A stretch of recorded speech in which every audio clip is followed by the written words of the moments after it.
Dodge all these.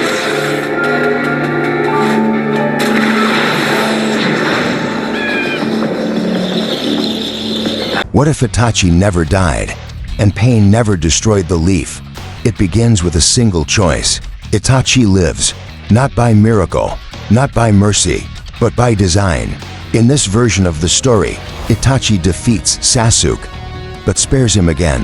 He vanishes before the final blow, his body broken, but his will unshaken. And in the shadows of a world that never understood him, he watches from afar, waiting for the moment his village and his brother would finally need him. Then it happens. The sky splits, the clouds twist, a god tearing down heaven, buildings collapse, lives vanish. And in the original story, Naruto is far away, training, unaware, while the village is left in ruin. But not this time, because this time, Itachi comes back. He appears like a ghost, silent, precise. His Mangekyou burns through the air. One by one, the paths of pain fall. The villagers don't recognize him at first, a man in black robes, a missing nin, a traitor. But the moment he shields a child from debris, the moment he throws himself into battle without hesitation, the truth starts to dawn. Itachi Uchiha didn't return as a villain. He returned as the shield Konoha never deserved. Nagato feels it, that same energy that once belonged to Yahiko, but twisted into tragedy. He tries to speak, tries to justify it all. Pain is the only way peace is born. And Itachi, weary and bloodied, simply says, "Peace born in suffering only breeds more suffering."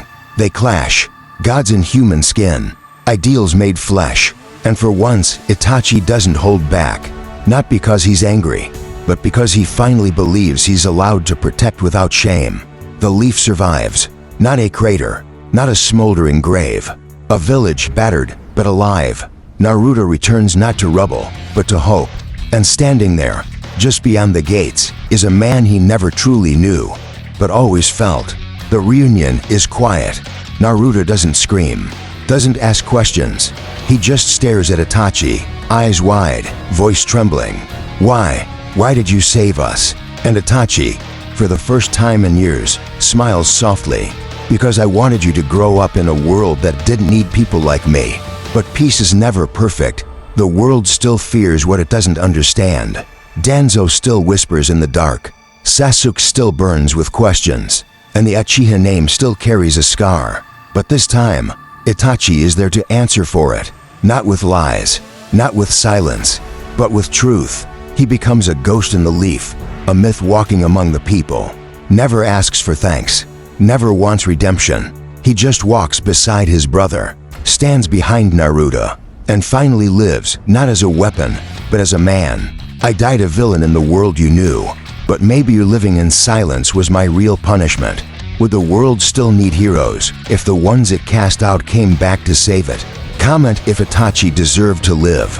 Comment if you think peace needs more than power.